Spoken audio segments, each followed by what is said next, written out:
Hi, this is Andy. Years ago, I was kicking off a project management course at a financial services company, and it was a group of people. They didn't really know each other so well, so we did some introductions. And I'll never forget this one guy who sat in the back, and he said something like, "Hi, my name is," and he said his name, and he goes, "I've been running projects here for around 25 years, and I've never had a project fail." And I just remember seeing nods of approval and expressions of affirmation, but I couldn't help but think, like, seriously? Like, I didn't say this, but seriously, like 25 years and no projects failed? I mean, I don't even think that's possible. And if it is possible, is it even a good idea?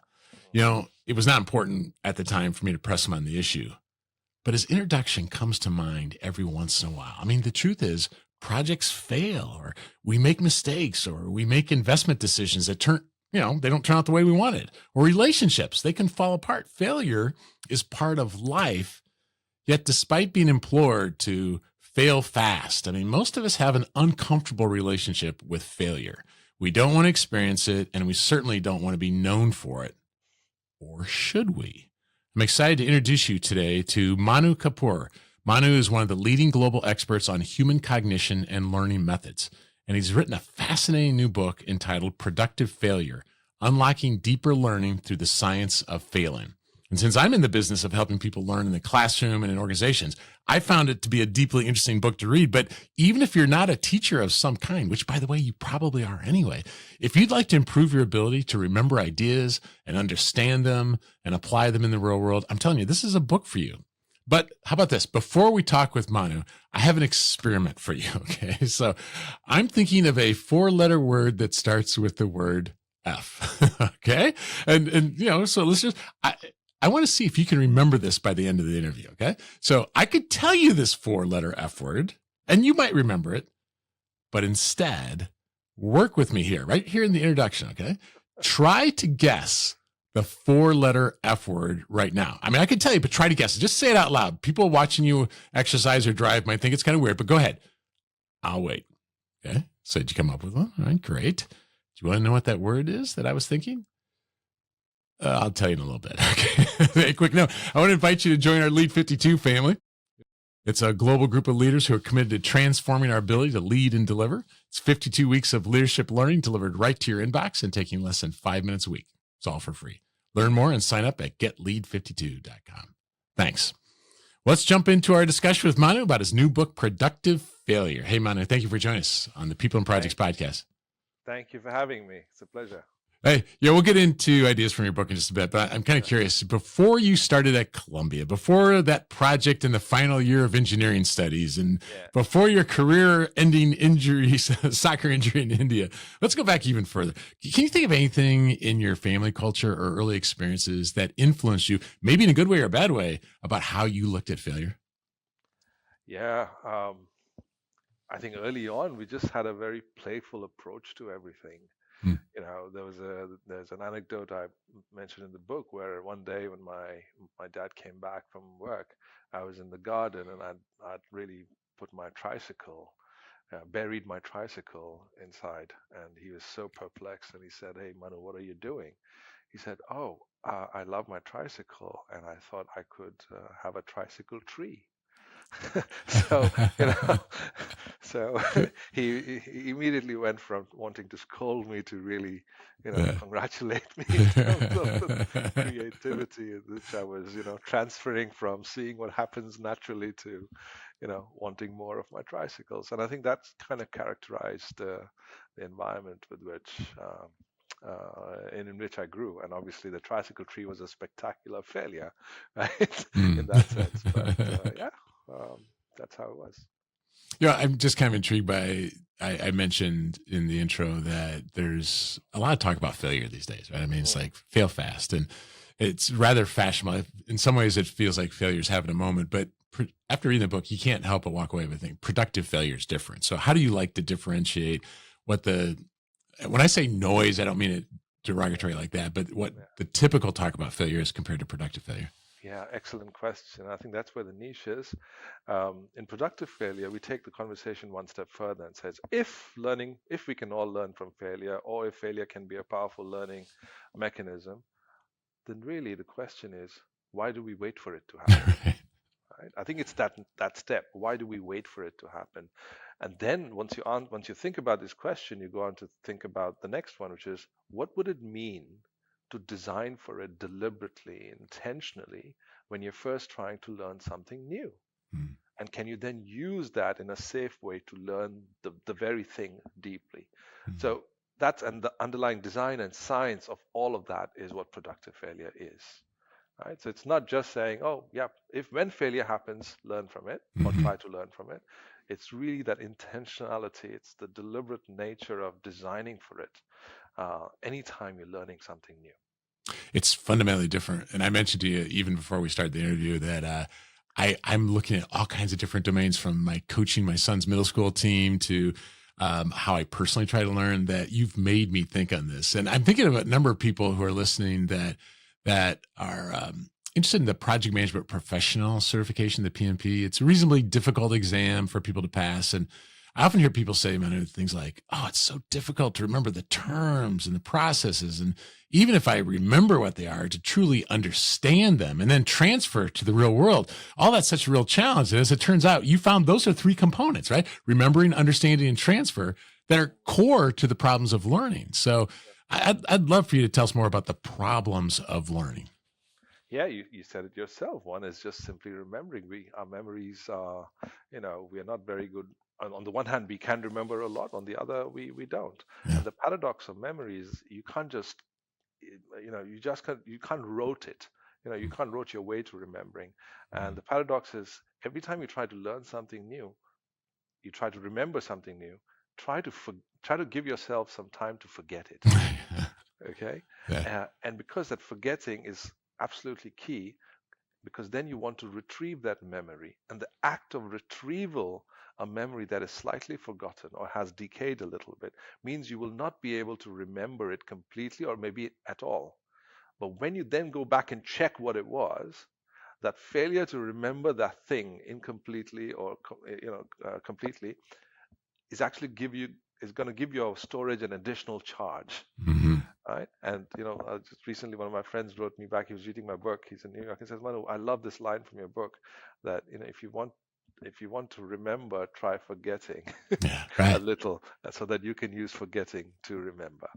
So that's the dynamic of simply just how we remember. So if you're preparing for an exam or something, don't cram your memory work into one session. Try to read something, try to do something, and then you give yourself a break, do something else, go back to it, and expect very fully that you will not be able to remember 100%. But the act of retrieval is going to aid you in your memory. So that's just the memory, the remembering things. I don't think we do that very well. But there are failure-based methods too, forgetting and retrieving the memory.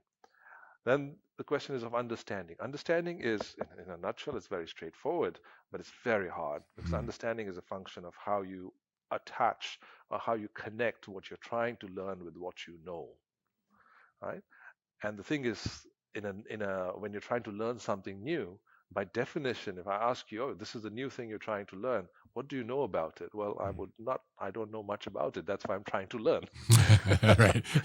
Right. So how does one deal with in that situation? That's where failure comes in. If you try to do that thing by yourself, even if you fail to solve a problem or to manage a project or to make eggs or whatever it is, as long as it's all done in a safe way, it forces you to activate your prior knowledge about that thing, right? And this activation of the prior knowledge, your prior resources, that is key. And failure is a very good way of activating those knowledge resources.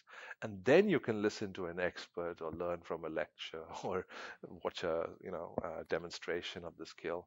And that's when the new knowledge connects with your priors. And I think that's where understanding is. I feel like we just have it backwards in some ways too often. Yeah, we go straight to the just a lecture. We go straight to the expert. We go straight to the demonstration. Yes, we're all busy and we don't have enough time for everything. But really, if the goal is understanding, trying something or exploring something by yourself first, even if it results in failure, is actually, and provided it is safe. Huh? Yeah, right. Well, I thought that was a good important part of the book. You're not trying to shame someone and like, look how little you know. Yeah. Right. Yeah. I don't know. There's so many things I find interesting because there's such a deep research and academic underpinning that you share in the book too. So people can really geek out on, but even things like I'd never heard of the new theory of disuse. And so, once again, they have to get the book to really get it, but like, could you introduce us just to an idea on that? Cause maybe it's just I'm getting older, but I want to get better at remembering, so. Yeah. No, so I kind of alluded to that one Yeah. part of the theory of disuse already. So basically the idea is that we have remember there are two parameters to every memory: the storage, how deeply stored it is, and retrieval, how easily you can retrieve it. And you can see them as orthogonal, like perpendicular to each other. So just because you have something stored very deeply, you may not be able to remember it. Let's start with things that are deeply stored and you retrieve them very well. This is your name, your families, your people you know, and so on and so forth, the work that you do. So these are things that you know them well and you can retrieve them like that. Yeah. Then there's stuff that it is deeply stored, but if you ask to retrieve right now, it'll be very hard. This is your calculus in your high school. This is your math. This is you at the time you spent a lot of time. You've stored it, but retrieval, it may need a bit of time. Okay. Then there's stuff that is not deeply stored, but you can retrieve it. Like the meme you saw today, or the most recent password, or things like that. And stuff that is not deeply stored or is not easily retrieved is party introductions are a perfect example of those, right? They go in one, they come in one, and they go out the other. Yeah. Yes. So it's really thinking. So if you want to remember something, is really working with two levers. It's, can I increase the storage strength, and can I also increase the retrieval strength? We often tend to just focus on the storage strength and not so much on the retrieval strength. And that's where the dynamics are very interesting. That once you have some storage strength, if you try to give it, as I mentioned, to let it decay over time, the act of retrieval, even if it's incomplete, will actually further increase the storage strength. Yeah. So forgetting, then retrieving, forgetting, then retrieving. This is the way that you end up with a very high storage strength and something that can retrieve effortlessly. Yeah. So counterintuitive in some ways, but then when you actually read it and understand it, it's like, yeah, okay, that makes sense. Because there'll be times where I'll be driving somewhere, or no, I'll be listening to a song and I'll remember where I was driving when I heard it one time, or the smell, and it'll retrieve it based on that. And I was fascinated by situated cognition, I think you called it in the book, right? So would you mind just introducing us that idea, and maybe is there any tie to how situated cognition could help somebody preparing for like a certification exam? Like, does it tie beyond the theory? Is there a way we could actually use that idea? Right. Yes. So let me very simply put, situated cognition says that whatever we know, right, when we encode something, we don't just encode the thing that you're targeting. So if you're learning math or project management or science or art, you're encoding the situation, hence the situated. Right. Yeah. So you're encoding the context, you're encoding how the practices by which you're learning this new thing, you're encoding the smells and the sights and the sounds, even though you don't realize them, right?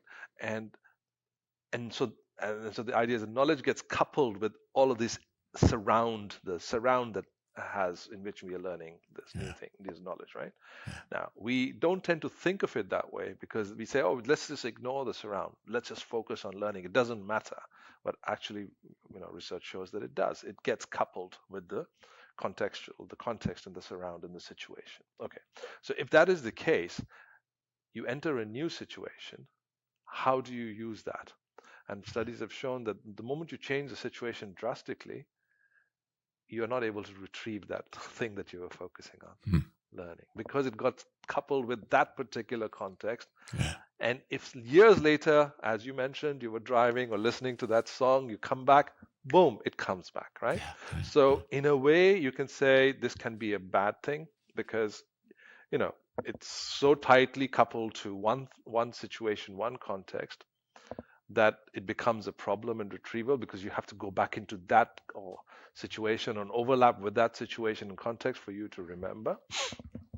On the other hand, it gives you a tool for you to make it more context independent. So if you're trying to learn something, try different contexts, try different situations, try different practices by which you are trying to understand or learn. Then you create, contextual kind of variation within which the knowledge. And so then no matter where you are, you can retrieve it, right? Or if you, and in sports training, by the way, this is, you coach your son's basketball team, or did I hear that correctly? That's correct. Yes. So the home advantage that we usually speak of is a kind of a situated cognition, right? Because you're so used to your home court advantage that you can perform a lot better because retrieval and all the performance variables are nicely retrievable and effortlessly retrievable. Whereas when you're away, it's the same court, but it's different. It's not just the supporters, but it's different. Right? So if you know where you need to perform, for example, right? So like in a testing situation, so that's the only thing you optimize for. Then design your learning situation to mirror that. Right. Okay. But if you think your learning goal is beyond the testing, so that you can not only do well in the test, but also apply it at work, in life, then you need to vary your learning situations a lot more. That's good. And I think so. It all comes down to what you want to optimize. So you can perform well on a test by really drilling and working towards it in similar kinds of environment. Do well, but then don't expect that it'll stay with you for much longer. Much like retention curves go down. But if you want to learn something deeply so you can apply, you can ace the test, but also apply, then I think you may want to look at, learning in different contexts. That's good. I'm thinking of sometimes when people are saying, it's 9:30 at night, I just haven't studied enough, so I'm gonna get a book and lay back on a couch, and TV's blaring in the background, and they're trying to absorb it. That's different than if they were like, I visited a testing center to get what it looked like. I'm going to visualize what would it be like to be there now that I've seen it. I'm going to sit at a desk that might be like it. I'm going to answer questions for an extended period of time, almost like trying to simulate that. That's a whole different thing than sitting back on the couch, right? Exactly. But then remember, in the latter, you're optimizing only just for that. Exactly. But there's a trade-off here. Absolutely. I think people need to realize. Yeah. Absolutely. No, I appreciate that. That's a good point. When helping people prepare for the certification exam, we know actually a while ago that taking lots and lots of practice questions was far more effective preparing them for a successful outcome than reading piles of books. And we found that people actually remembered concepts better when they got questions wrong and wrestled with the answer, even argued with it, than if they guessed and got a question correct. Now, if I'd read your book years ago, this all would have been obvious to me. But let's start with this. Why is it that getting a question incorrect and wrestling with the answer is maybe a better process than just reading? And how does that tie to this productive failure idea? Yeah. Look, it activates, it forces you to generate some knowledge, some idea, so it activates your cognitive system. Think of it that way, right? And when you get it wrong, it makes you aware that you got it wrong, right? And that awareness gives you this additional charge. Oh, I need to bridge this gap, and that's called affect or emotion. Like, I got it wrong. I need to find out what is it, right? So so you got activation, then you have an awareness that there's a gap. And then there's an affect that I need to bridge this gap. You're motivated. You want to quickly see what the correct answer is, the correct strategy is, right? And if at that point where you have the knowledge activated, you have the awareness there's a gap, and there is that affect to bridge it, if that's the point in time you actually go back to the textbook and read and find out, or talk to an expert to find out that's what connects it together. That's what makes it productive, right? So the next time you do something like that, your question comes of that nature, you say, oh yeah, I remember I answered it this way, this was wrong, and that gives you an additional path to the correct knowledge. Yeah. Right? So you introduced us really to the 4 A's there, didn't you? Yeah. Exactly. And so, and I really love your point that you can optimize for the exam, but also ultimately, if you get a certification, but you can't use it in the real world, it's of limited use. So let's say someone wanted to follow the 4 A's. and I think that they want to apply in the real world. Okay, so they're trying to learn it so they can apply it. Maybe presentation skills. Right? So they're learning about, but they want to be able to apply it in the real world. Can you think of it's a hypothetical here, but how those 4 A's might apply to that? And I'm really trying to find just another way for people to understand what the 4 A's are. Oh, absolutely. So if you want to learn, say, presentation skills, what's the initial instinct is, let me go and find some videos. Right. What makes a good presentation and what are the features of a good presentation? Right. There is a time for that. Mhm. But the starting is not the time for that. Mhm. In the starting, you want to pick up a presentation, whether it's at work or in school or wherever you have to make, and actually make that presentation. Rehearse it and actually carry it out. You can do it by yourself in front of a mirror, record it, whatever you like, or you can do it with a friend or a colleague. Either way, you've got to put your skin in the game, because that's the knowledge activation part. Yeah. Here is how I can do it currently. Here is my limit, or here, not the limit yet, but here is where I am. And you need to figure that part out first. Yeah. And do your best. I mean, we all have experience about, what presentations are, but do your best to do that. Okay. So once you've got that figured, that's when you, go to the expert demonstration or a video and say, oh, okay, so let me now have a look at how an expert would have done it. And when they talk about, you may want to start with an hook at the beginning, or you want to do all the features that they talk about, and you can use those features to compare and contrast with what you did. And there could be some things you did well, but there could be other things that you just completely missed, or you weren't even thinking of. They were not part of your calculus whatsoever. And I think it's in that comparison and contrast that you then start to pick up, okay, this is why I completely missed it, or I did it wrongly, or I did it at the wrong time. Maybe I should have gone faster here, slower here. Maybe I should have more intonation, more flow. No, all of those things that go into a good presentation would make a lot more sense if you've put yourself out there in a safe space, with yourself or with somebody you trust, and then do the comparison and contrast. It would not help you immediately become a good presenter. Because knowing something is needed versus actually enacting it, be able to perform it, are two different things. But at least knowing is the starting point. And then you try it again, and then you rehearse and it's refine as you go along. So that's a perfect example by which one can use activation to build awareness of a gap, and then wanting to bridge the gap that, how do experts do it? And then compare and contrast with the expert to really refine your own schemas and performance, and then go into that loop until you become a good presenter. Yeah. I think project managers would resonate with, it's almost like an agile approach to learning instead of an agile approach to projects. It's, but we just have to know where to start. I found it interesting. The visiting professor who once told you that one's ambition should always exceed their talent.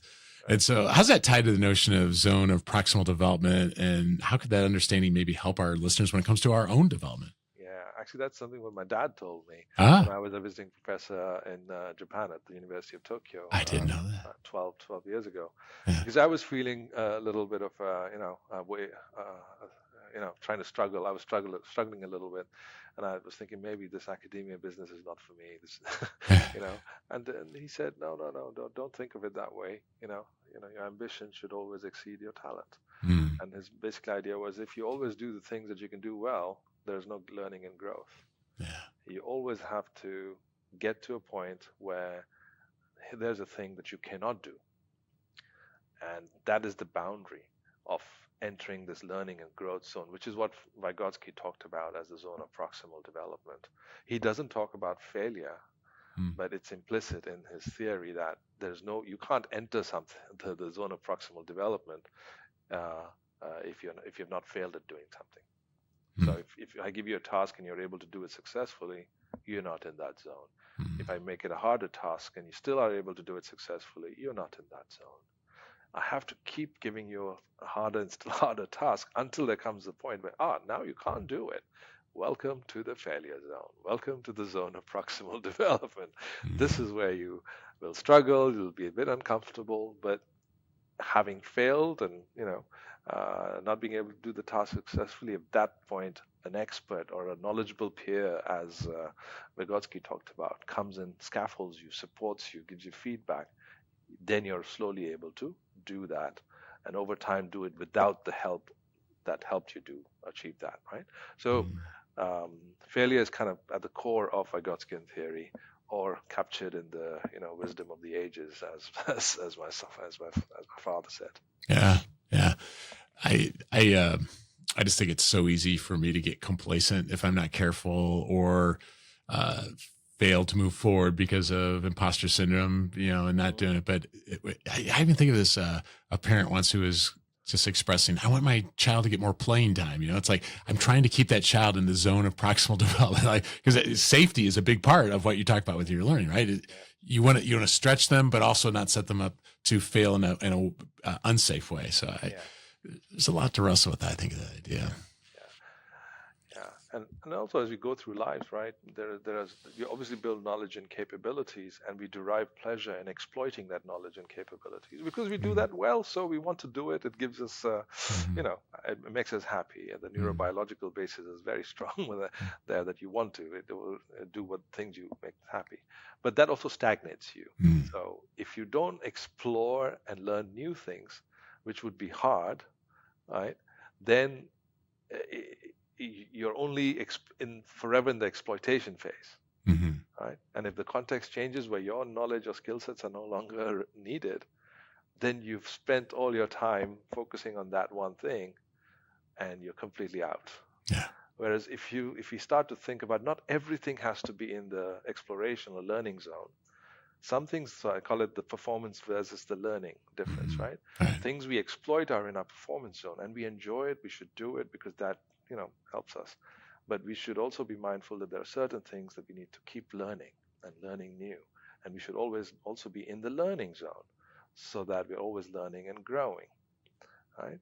And everybody has a trade-off. It has a point. So in science, we are very much inside the learning zone all the time. Whereas if you're on the production line, maybe you're more in the performance. So it depends where you are at work or in life personally. You need to know this difference between the learning and the performance zone. I'm just fascinated by this idea of designing for productive failure instead of, connecting the dots after the fact. So if you're up for this, can you think of something that you designed for productive failure recently, and just introduce us to what did you do? Actually, it was a trivial. I will first start with a trivial example. Yeah. And that was, I learned how to make scrambled eggs. All right, so you can see the triviality of it. But I even talked about it on the National Public Radio because, I didn't consult a recipe until very late. How hard can it be, right? How hard can it be? The lack of awareness, right? Yeah. How hard can it be? And I thought, scrambled eggs, I can make a good scrambled egg. Tell you what, it's not getting to a good level of scrambled eggs is not easy, right? And I've fed my family a lot of burnt or dry scrambled eggs to the point where they got fed up and they said, "Please, Lord, we love you, but please consult." That's funny. Okay, so that's the trivial example. But really, in terms of anytime I want to learn something new, of late I've been writing for the general public, giving talks to the general audience. If I'm writing for the scientific audience, I'm in my performance zone. Right. I can do that. If I have to give another scientific talk, another scientific paper, it's in my performance zone.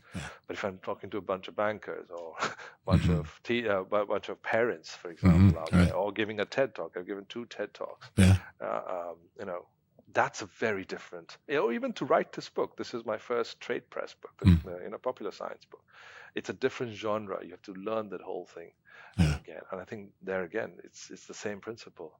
You write it first. You make your first draft first, and then get feedback on it from experts who've done this, and as you incorporate the expert feedback, you learn as you go along. So that's how. So makes sense. Yeah, exactly. This book is one of those. Yeah, that's great. I have to think there's some segment of our listeners who are wondering if I'll ever tell them the 4-letter F word that Tina in the introduction. So this is from one of your TED Talks, which I thought was a very effective TED Talk, by the way, on this whole subject. So what was the 4-letter F word that you shared in that one? And what are some lessons about learning from that exercise? Right. So, well, I chose the F word as the provocative, right? It's provocative, and Yeah. you know what the most people are going to think about. Yeah. So I chose. I think in my TED talk, I chose the 4-letter word to be fury. Right. Right. And nobody would guess that. Basically, right? Yeah. People would have been. Yeah. And it's impossible to guess. And it's called in the literature. It's called the fail generation effect. Basically, so the idea that you generated something, even though it was wildly off. When you learn the correct thing, right, you learn it better. It's like the party introduction. We should totally change how we introduce at parties. We go, oh, hi, I'm, instead of introducing yourself and the other person saying their names, we should all guess each other's names, provided there are no party badges, right? Yeah. You should always go up to somebody and say, "Hey, are you Mark?" Right. Oh no, I'm you Tom. look like a Wilbur or whatever. Exactly. Wouldn't that be fun? I think about it, right? Wouldn't that be fun if those were the new rules? And chances are, if those were the new rules, then you will remember the names. You're more likely to remember the name because you had a failed generation, something you generated and failed, and you would remember that well. So that was the idea there. I could have told them the word fury right up front, but I thought by waiting until later in the interview, is that a little bit of the Zygarnik as well, of like waiting? Maybe they were wondering. I don't know. So Zygarnik is the Zygarnik effect is the motivational aspect that your listeners will, if they were still latching on to that. What is that word? I really want to know. I want to know. I need closure. Right, need closure. Yeah, I need the close. So you closed. So we've closed it for them, and I think the longer they waited, maybe the charge of that closure was even becoming stronger. Yeah. That's why I wanted to wait near the end. There's so many things I'd love to talk with you about, Manu, but let's end with this. We have a lot of parents who listen to the podcast. And can you think of some examples of ways parents can apply some of the ideas from this to help their kids see failure maybe through a new lens? Yeah, I think especially when the kids are learning something new, I think we need to be explicit about it. I think we can't assume. So, okay, let me back up. When we are really young in the first few years of our life, we do this effortlessly. Children you don't have to tell a child, right? They will try things, they will break things, and doesn't matter, they'll get on to the next thing. That's how we learn how to make sense of the world. That's how we learn a language, if you think about it. That's how we learn how to sit up and walk. Children, when we were children, we didn't think about, oh, this is failure, this is bad. Oh, I tried to get up and I fell back on my bum. No, we just keep trying. So the good side about this, and this is the message not just to parents but to every one of us, is that this is a core. Our steepest learning curves happen in the first few years of our lives. And one of the core mechanisms driving is our ability to pick ourselves up and just keep going, trying and trying again. And if the environment is safe, where there's enough feedback after this trying, that's when you start learning. Right? That's good. And that's the message for parents, but also for us. Can we create those environments where you need to get the child to try? Right? You don't tell first. You get the child to try. Create a safe space within they can try. And at the right time come in with the help, whether you're helping them with their homeworks or they're just playing, right? And if you find that your child is only doing the same thing again and again, then maybe you want to have a chat about that performance and learning zone. Throw them into a different situation where they have to learn something new from time to time as well. So these are the things that we can do for our children, but also for ourselves. Yeah, I feel like as our kids got older and they'd say, Dad, what should I do? It was more effective often to say, well, what do you think? And there's an element of activation, I think, in that. Right? Yeah, and more than what you think. I normally tend to ask, what have you tried? Yeah, there you go. Right. Yeah, what have you tried, and what have you failed? Back to your example of the project manager who hasn't failed in 25 years. Right. It reminded me of a story. I went to a research lab, and they were an innovation lab, and so innovation at a company. And the manager said, "Oh, here are 20 of our projects." And I said, "How well? How are they doing?" He said, "Oh, they're all brilliant. They're all doing really, really well." I said, "Yeah, all right. So this is not an innovation lab. Right. This is a success lab, right?" Because, and the point was, if you're really innovating, failure would be a byproduct. Because when you're innovating, you're trying things, you're going into uncharted territories, you're pushing the envelope, you're trying hard things, and so you're bound to fail, as you said at the outset. And so, if there is, and we can use this to reflect upon in our life as well. If everything in our life has a success signal, then don't be too happy, because chances are you're only in your performance zone. You're trying to be too safe. But if there is a failure signal in your life as well, that some things that are not working out, provided they're not because of incompetence or stupidity or laziness or things like that, as long as you're genuinely trying to do things, new things, take on our challenges, look for the failure signal. If it is there, comfort yourself and say, yes, I am in that right space. I expect that there will be such. So using failure signal as a metric for knowing that you're learning something, you're growing something in new ways is really important. Oh, that's a great way to end it. For those listening, you just gotten a taste of what's in Manu's book. If you want to get a better understanding how to level up your ability to learn and grow and help your teams do the same, get a copy of Manu's book, Productive Failure. I put links to the book and the book's website in the show notes for this cast. So, hey, Manu, thank you so much for joining us on the People and Projects podcast. Thank you for having me. It was lovely.